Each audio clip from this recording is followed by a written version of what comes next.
So it's a tremendous pleasure to be able to be with you. And I will probably torture you a little bit with data, more than I saw my colleague Erin do, in part because my amazing team has put together some wonderful slides and collected much more data than I thought we would possibly have for today. But I want to start really by thanking Nina and by thanking the math department and for the interest in the Americas as a region which is so important to our university. So what I usually say in Spanish is that this is la neta. This is the bottom line of what I want you to keep in mind, that women are the motors of economic growth and produce the majority of healthcare, both paid and unpaid, and they also subsidize economies. Yet health and care systems are disabling, rather enabling women in doing these important sets of tasks and fulfilling their own lives. I wanted to start just for a minute with a little bit of my own journey. And it's a little bit of a dark slide. I had much less hair since I was just out of cancer treatment, or much shorter, let's put it that way. But most importantly, this is 2009, and I'm standing next to Professor Amartya Sen, who some of you may have heard of. He won the Nobel Prize in Economics in 1998. He was my dissertation advisor.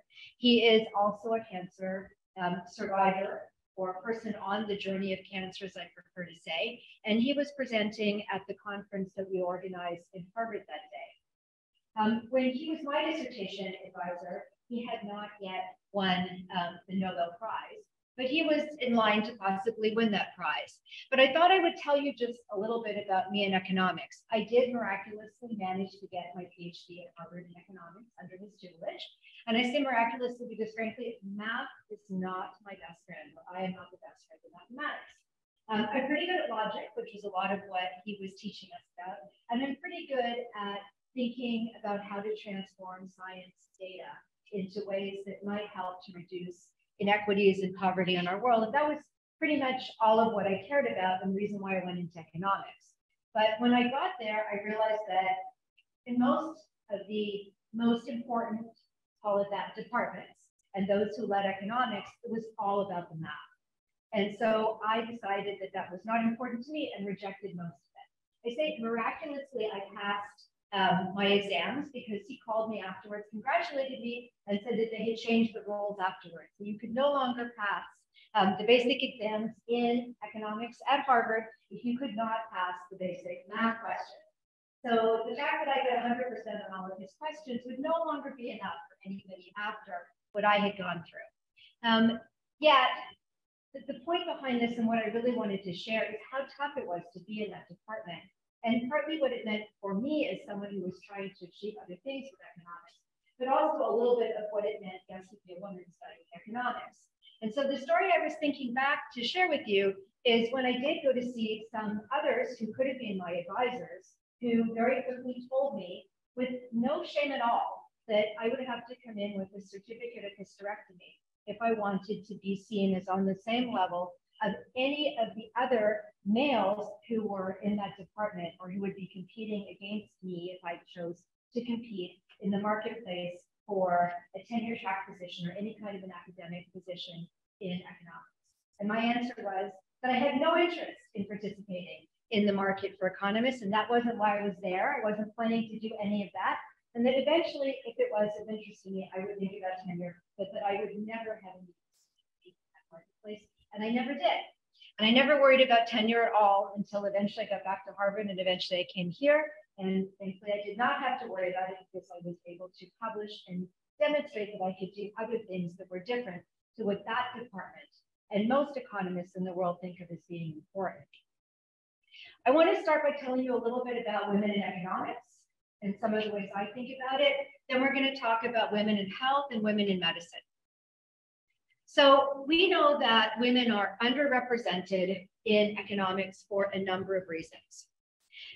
They occupy roughly 1 in 3 junior academic positions only, and 1 in 4 senior positions. Not surprising from what I just told you was what was told to me years ago about the certificate of hysterectomy, and that the work culture in economics can be aggressive and hostile towards women, as I found, exacerbated by discrimination, inappropriate behavior, and other key issues that generate a gender gap. There's an interesting paper around co-authorship and gender that shows us that we're less likely to receive tenure and promotion. We receive lower salaries, worse teaching evaluations, and we're less likely to have our research accepted in academic conferences, as well as in co-authorship not being as valued. We went and looked through some of what's been going on with, say, the pinnacle of economic science and science overall, which are the Nobels. So of all Nobels, not surprisingly, but sadly, only 6% have been women. And while there's been marginal improvement over time, these are data over 25-year periods, it's pretty marginal. And then when we look at economic science and medicine or physiology, which is we're going to look at in more depth, these are the sorts of numbers we see, which are frankly pathetic, that overall in economic science, only 2% are women. And in medicine and physiology, a whopping 5% are women. And that's the sort of thing we need to understand, because it obviously has nothing to do with our capability to contribute to these fields. We've been doing a lot on what we think about as sometimes womenomics, or what I think is just common sense. These are data from McKinsey from 2015 that show that women account, at least at that point in time, for approximately 40% of the world's workforce, with a labor force participation of just over 50%, which is significantly lower than what we have for men at 80%. But if we did the following exercise, which is hypothesize that if female labor force participation were equal to that of men, what would it look like? And that would mean that women would contribute $28 trillion more, 26% more to global GDP in 2025. And that's basically the same as garnering for the world the economies of the US and China put together. That's huge. So the reason I said just common sense is because it makes no economic sense to be blocking women from fully participating in the labor market and in the areas in which we have education. But now I want to share with you some of the work on women in health, because many of the barriers come from the way that women are participating in health and in care. And a lot of the work that I'm going to be sharing with you is from the Lancet Commission on Women in Health, the Key for Sustainable Development, which was led by Drs. Anna Langer and Afaf Millais. And it was produced in 2015. It was published in 2015. I had the honor of doing the economic analysis. Later on, the Lancet, and for those of you who are not familiar with this journal, it is now the leading journal in global health and in medicine, I would say, in the world, with a whopping impact factor of well over 200, in part thanks to COVID. So it's now a more, in terms of impact factor, at least more important journal, shall we say, than my battery is running low. Not mine, but the machine's battery is running low. Do you want to just come and check it? Because it says that it's going, the computer's going to turn off and we'll stop projecting. In the meantime, so the Lancet built on what we did, and they have a whole series around gender equity. And basically what they concluded is that even for medical journals, it's really important to think about gender in the workplace. It's here. I don't see anything to do there. Oh, it's because this is off, maybe. Okay. Is that right? Yeah, yeah. Oh, that helped. It's okay. Okay. You turned off the power was off. That's okay. And there's been a huge number of papers produced in this global health series. But I want to go back a little bit to the Lancet 2015 commission. And the Lancet commissions are very unusual entities that produce 25,000 word papers compared to the standard 3,000 word sort of research paper, and bring together leaders from around the world.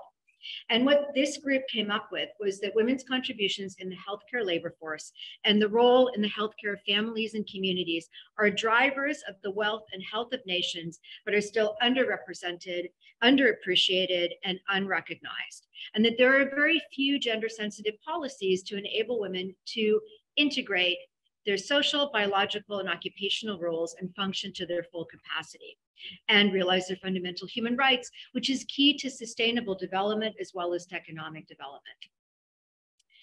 What our group did was to value the full value of contributions of women paid and unpaid to healthcare. We can go into the details of how this was done, but the bottom line, and these are more of our updated figures, is that women's contributions to health are worth about 5.7% of global GDP.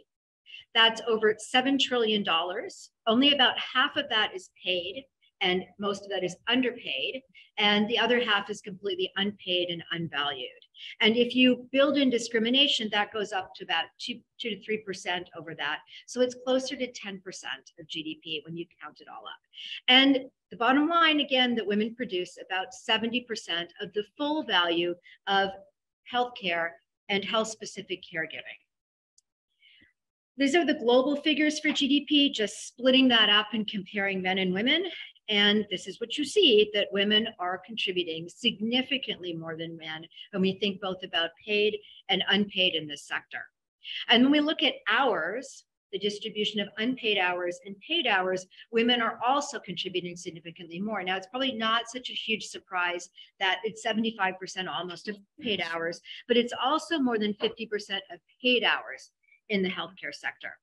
We've been looking across countries around the world, and unpaid hours vary somewhat by level of economic development, but even in high-income countries, it's very close to 70% of unpaid hours in caregiving, which in and of itself is a tremendous barrier, unless it's properly shared, to being able to fully participate in the labor force. And then here we're looking across a smaller set of countries at women in paid health work. And you've got both the number who are physicians, that's the dark green line, and then all of those who are paid members of the healthcare workforce that include nurses, yes, but also all sorts of other kinds of participants in healthcare. And again, it's close to 70% in almost every country in the world overall, other than Pakistan and India, where we see tremendous barriers to participating in any way in the labor force. When we look at this over the 14 country sample that we have, in paid personnel, on average, 75% are women, hours, 72% are hours. And we look at the overall value, it's over 60%. But that's many percent below the number of people and the number of hours. And that's because on average, women are paid less. So despite being paid less, because so many more women are working, because they work so many more hours, we're still contributing 60%, more than 60% of the total value. And when we looked at the discrimination factor, so it's a simple model, but basically what we're looking at is women at the same level as men in paid healthcare work are being paid less than men, 15 to 40% less than men in similar occupations. We are not even looking, and this is the extra, at all of the hours that primarily women spend on preventing disease and promoting health, on looking for firewood to boil water, on making sure that floors are clean, on cooking good and nutritional meals. And when you include that, the figures blow up to sometimes over 100% of GDP in some countries. So the subsidy that women are giving to economies all over the world is just enormous. There are a series of recommendations in that report that start around, we have to value women and all of what they give. We have to compensate women fairly for the work that they offer. We have to count them and measure what we're doing in order to be able to continue to perform. And we have to be accountable to women.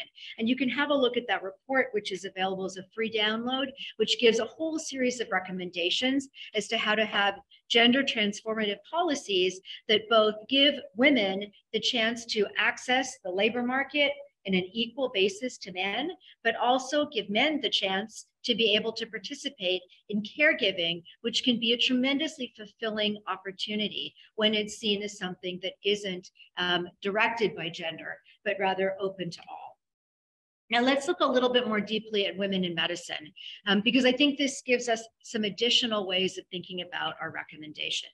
What we have seen until now is the idea that women do produce the majority of healthcare. I showed you that in different ways with data, with number of people, with number of hours, and in money. And I tried to tell you that that is in a context of adversity and discrimination. But we understand it better when we think about what's going on in medicine. So overall and around the world, we have seen an increase in the proportion of students of medicine who are women, and that continues to go up. And in many countries, more than half of medical students today are women. But those who lead the health sector and the institutions that provide care are men overall, and that's what you'll see in a minute. The first block of data is for the United States, primarily from a literature review that was led by Valentina Vargas, who's here in the back, by the Association of American Medical Colleges. And so for the first time ever, this study is showing that the majority of medical students are women in the United States in 2019, 2020. But if you look across what happens as you move in a career in medicine, while more than 50% of applicants to medical school are women, 48% are graduates, 46% are residents, 41% get to be faculty, 29% division chiefs, 25% full professors, and it goes down to only 18% who are deans or department chairs. When we look at women in senior levels in healthcare in this country, it's the same situation.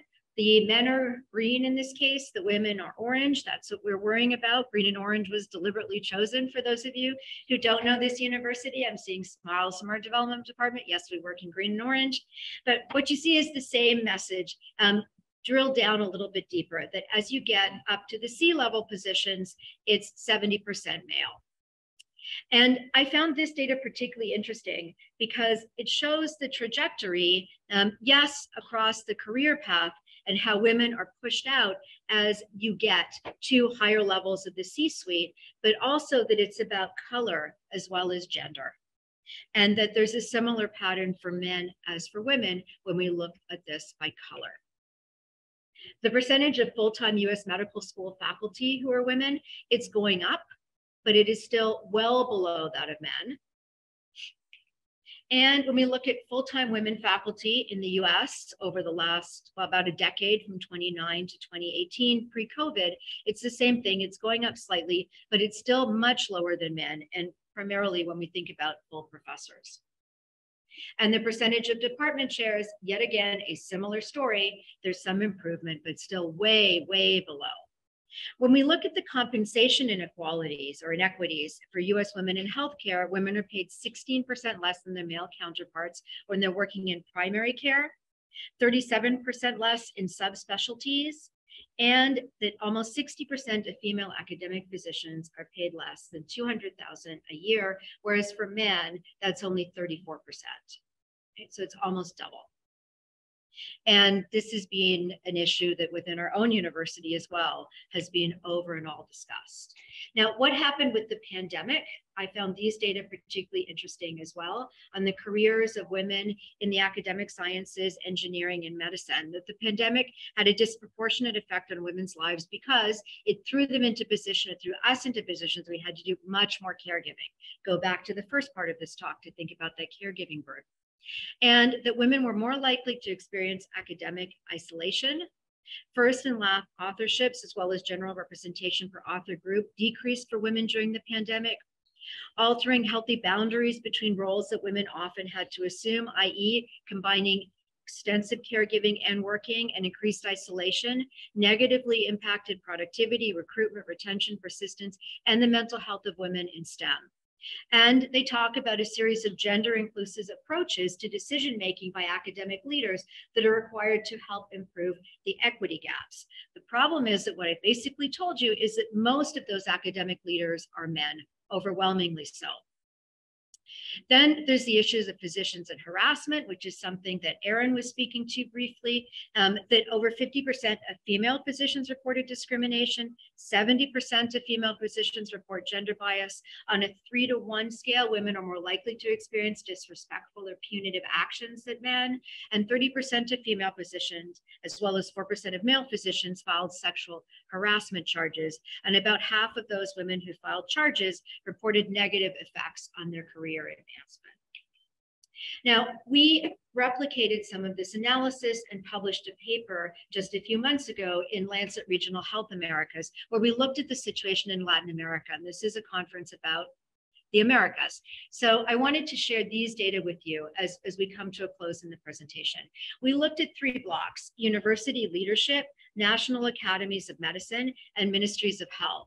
And I'll just say a word about national academies of medicine because this is a new data set that has never been looked at before. And there are national academies of medicine all over Latin America, and frankly, in most countries in the world. And while in some senses it's now considered ceremonial. It's a very important place where your work is recognized, where you get status, and where you get access. If not now, then certainly historically. And so we decided that this was a very important set of data to look at the way that women are not able to advance through medicine. First, ministries of health in Latin America, when we looked across the region, less than 25% of ministers of health are women. And Brazil and Cuba, for example, have never had a female minister of health. Then we looked at the membership in the National Academies of Medicine, and I found these data, again, fascinating because in places like Argentina or Brazil, less than 5% of members of the academies are women. And then we looked sort of in depth at what had gone on, let's say, in Mexico. And the National Academy of Medicine was founded in 1864. I'm actually a member of the National Academy of Medicine, proudly so. And the first woman was admitted in 1957. Only 85% of the 650 members are men, and a female vice president who then became president was elected for the first time 150 years after the Academy was founded in 2018. Now, I'll tell you, the first time I went to the Academy, when I wasn't a member of the Academy, and I looked along a wall that's about double the size of this, and it had man after man after man after man, and many of them were men that I loved and held dear, including my father-in-law. But there wasn't a single female face in rows and rows and rows of men who stood out and led the Academy of Medicine, which is how I got to thinking about doing these data. And it turns out that the situation is not that different in Brazil, for example. It was established in 1829. The first woman actually got admitted in 1850, not bad, but there's never been a woman who was president in all of those years, which is now close to 200 in the Brazilian Academy of Medicine. Then we looked across universities in the region and said, well, if the majority of students are women, what's happening in terms of our deans and our university presidents? And we were able to look at a database of almost 600 medical schools, and only 1 in 3 deans are women. And we looked across 643 institutions of higher education that include a medical school, and less than 20% of the presidents or rectores of those universities were or are women or identify as women. We took a deeper dive into Mexico and looked at the government health sector. The National Mexican Social Security Institute, or the IMSS, which covers more than 50 million people and was established in 1943, has never had a female leader, not once. And the similar institution that covers the public sector, the ISSSTE, with 9 million people, has had 1 female director between 1998 and 2000. And across 32 states in the country, and despite a law that was put forward in 2019 insisting on parity, there were only 7 female ministers of health, so the state level ministers of health, and only 7 female governors. When we looked at academic and private sector leadership, the story that hits me the most is to think about the UNAM. And I know we have individuals here from the National University in Mexico, which was established in 1575, originally as the Real Pontificia Universidad de Mexico, and then became secular as the National Autonomous University eventually. The largest institution of higher education in Latin America has never had a female president or dean. The Faculty of Medicine has always been led by a man. And the good news, the only good news here, is that now about half of other leadership positions like department chairs are held by women. The first woman university president in the country in 1982 at the Universidad Americana del Norte. And today, 10 to 15% of all universities and less than 25% of medical schools are headed by women. And we looked in the private sector as well, because the private sector is also an important provider and leader. And we did a quick view of 28 pharmaceutical companies, and only 2 were led by women in Mexico. The last piece of the story is about medical under and underemployment. So we are saying that the majority of women who study medicine, the majority of students who study medicine are women. And I've shown you what happens in the trajectory and how it becomes harder and harder to break that glass ceiling. But using a model that was developed by Julio Frank, by the president of this university, we looked at different kinds of under and unemployment in women versus male physicians.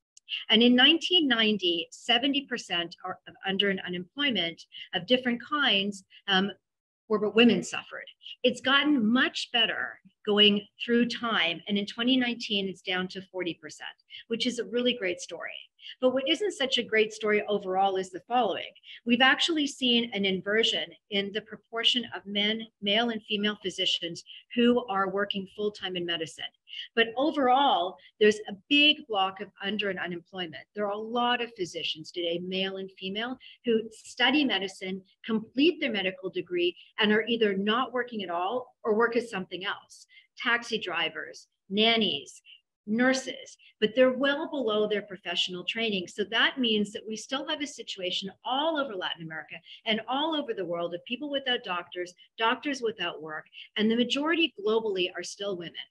So one of the major suggestions and recommendations when I highlight what we have to do in terms of gender equality in the medical profession is to realize that we have huge shortages around our world, and staring us in the face is a surplus army of labor, to use a Marxist terminology, that is being excluded from work, which makes no sense. Our overall work on the feminization of medicine in Latin America that we called More the Merrier Will Not Beget Gender Equity or Strengthen Health Systems speaks to this. It talks about women in medicine continuing to face both a glass ceiling and a sticky floor, although we're seeing these cracks of change that are really evident and then we need to continue to push open. And there are a series of recommendations that we put forward, including establishing very concrete observatories, using data like those that we have from the medical schools, using those we have from the National Academy, but to measure performance of countries over time. The overall recommendations to enact policies along the physician pipeline, to improve workplace policies and conditions, and to incentivize shared caregiving among parents of both genders.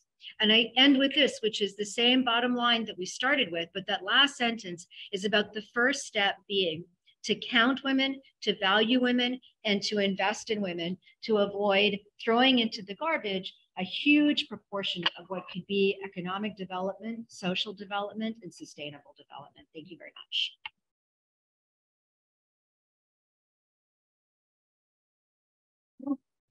Thank you very much. A very enlightening and interesting talk. And when I compare women in medicine to women in math, it's also interesting to see the similarity, but many differences also, because we have not enough entry level. You said in medicine there are enough entry level and they don't come. That's why WIMSA is not only taking care of high school girls and undergrad, but also graduate students. We have to go all the way, and the entry level, then the peak of the pyramid and industries, etc. But you can learn a lot also from a different profession. And then that was very enlightening. Any questions? Yes, please. We in mathematics have been aware of this problem. Reflection of that is the scope. But I wonder why in economics nobody cares. My wife works in an economics department and never discussed, never. Why economics, even though the data is there, they don't care. Yeah. Right, right. Well, so I'll be careful in the sort of the wording that I use, but I think it's also why we don't care that 1 in 3 women have suffered violence. We don't care that the majority of girls have suffered violence. We don't care because it's convenient not to care. And I'm using the we, but I am really trying to say that when leadership is holding on to a space of power, and those leaders are primarily men, it has to take some strong belief in the value and need for change to push that forward. And throughout the world, one of the constants is that men hold power and retain that power. And so I think that that's a lot of the reason why. That said, even the most neoclassical economics teach you that that is not the way to move forward. So the sort of one of the pieces of work that epitomize neoclassical economics is to show why discrimination by color, by gender, or any other kind is a suboptimal way to move forward. And it's suboptimal because you reduce the pool of talent. You reduce the competition.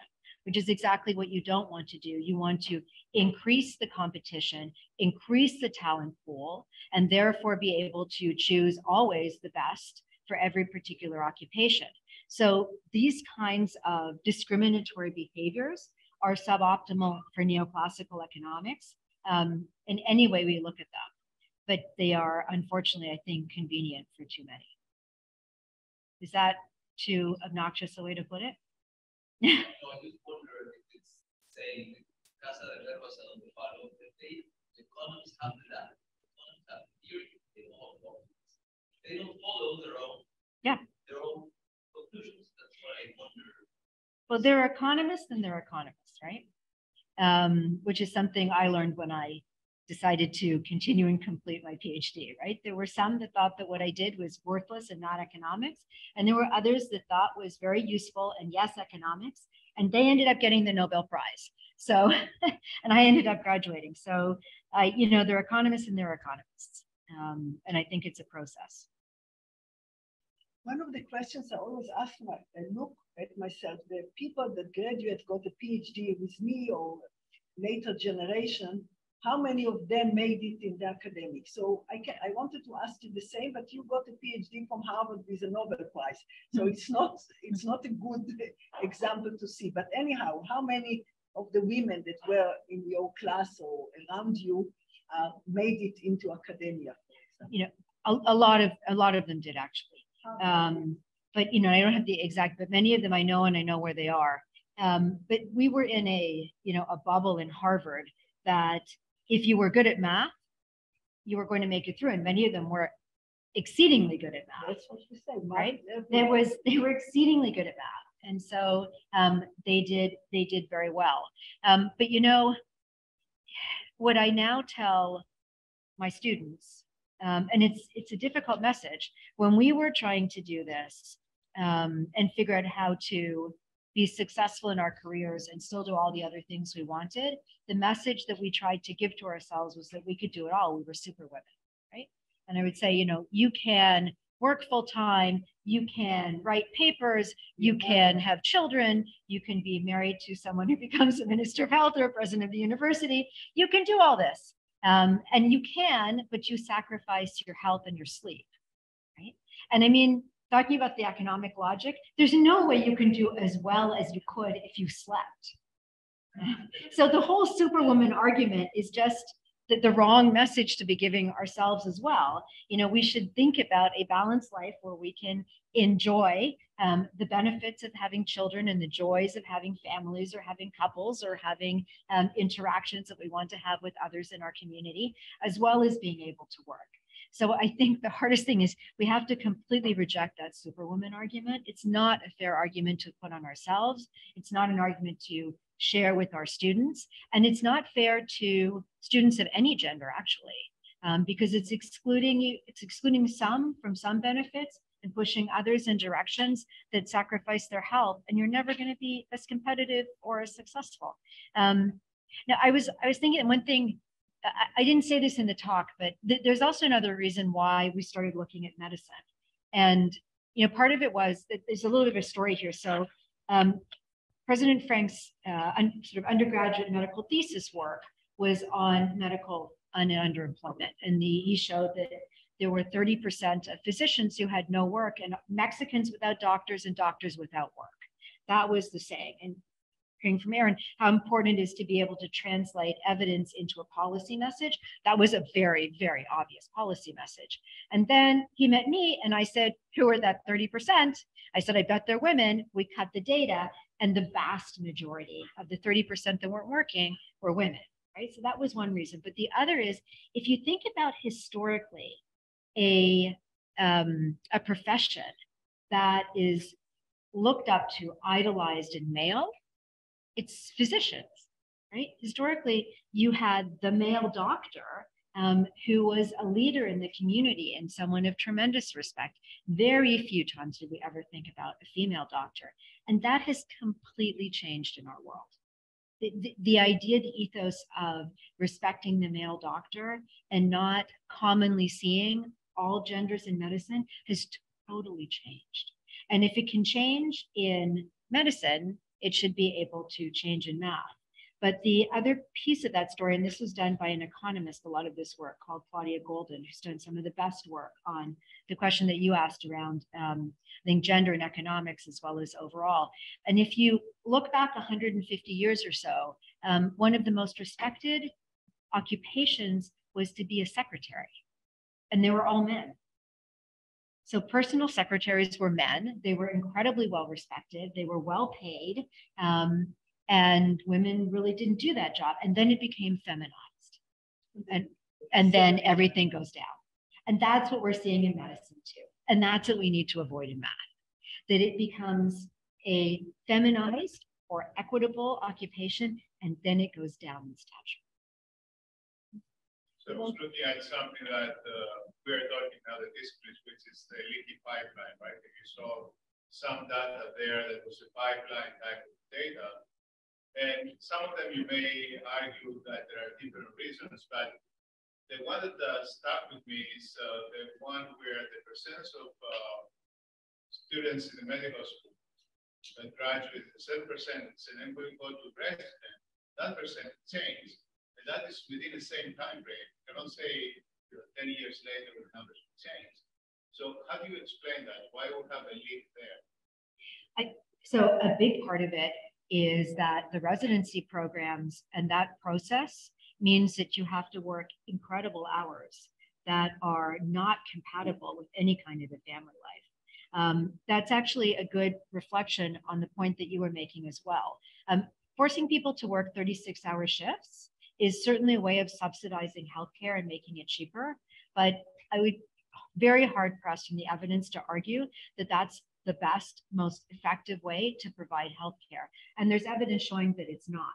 Yet the ethos of the profession is to force you through a process. It's like an old boys club where for a year you work 36-hour shifts, right? You do 36 on, 12 off for basically an entire year with almost not a day off, which is very antithetical for individuals who want to have any kind of a family and childcare. And so my answer to that is that they either go into residency programs that are less demanding in that way, or they drop out because it's not compatible.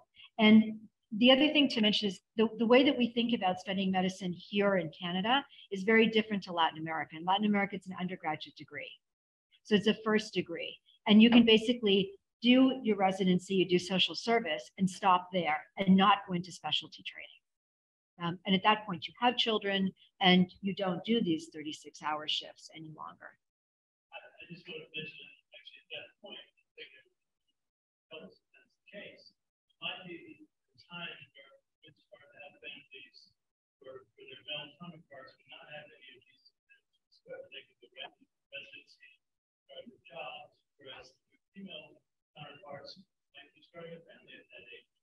Yeah, that's what you have built-in caretaking. If you're a man and not if you're a woman, has been the story all through it. I understand the importance of making all this visible, but in particular in Mexico, cares. Who really wants to see this data and say, okay, let's organize, let's get things, let's change. So who cared? So when President Frank was secretary, he cared a lot, which is why he actually started that work on women in health. And there was an area in the ministry dedicated to women in health. And so there were very concrete changes that happened.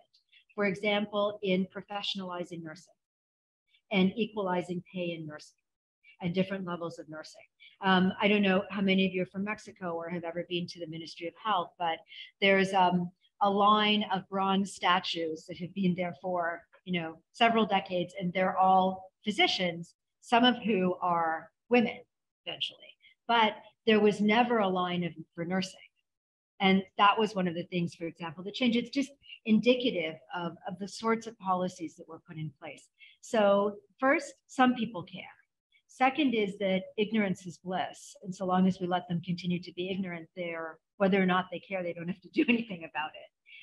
I'm a big believer that even if, I say this, I do a lot of work on breast cancer to someone who lives breast cancer.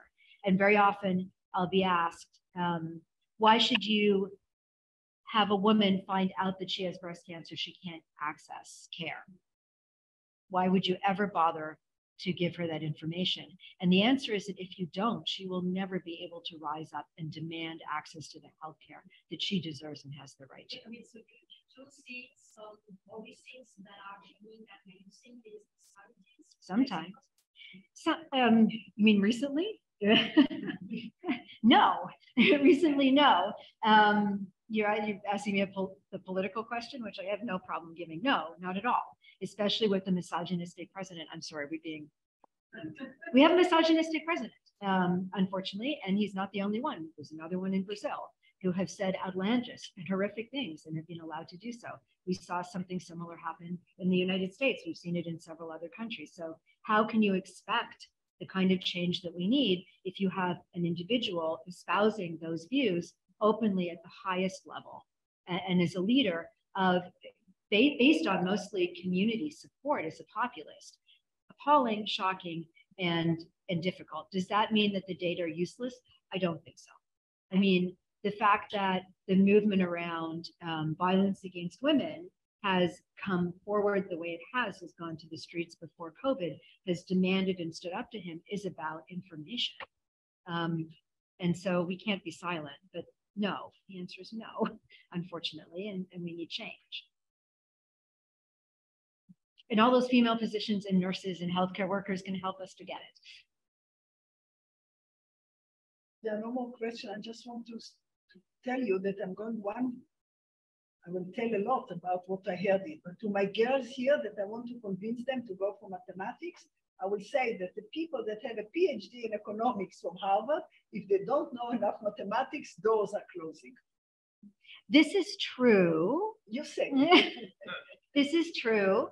This is, I have to say that I wish I had been able to be a little bit less afraid of it, open my mind and learned a little bit more of it. The doors, you made it, but I want to tell them as a motivation to study more mathematics, that in general. They're right. Now, can I add to just for a minute? I mean, I opened different doors and chose to do different things.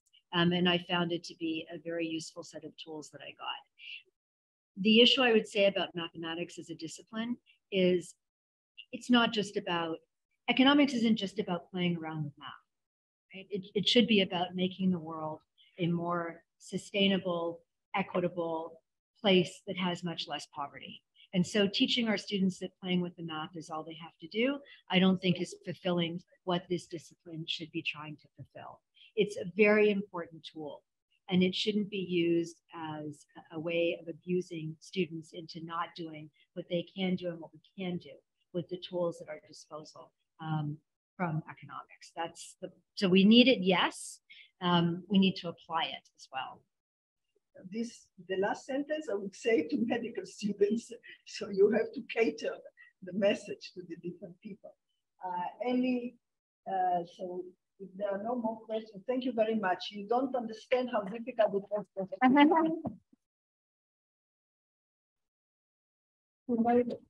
It was my pleasure. Thank you very much. It was enlightening.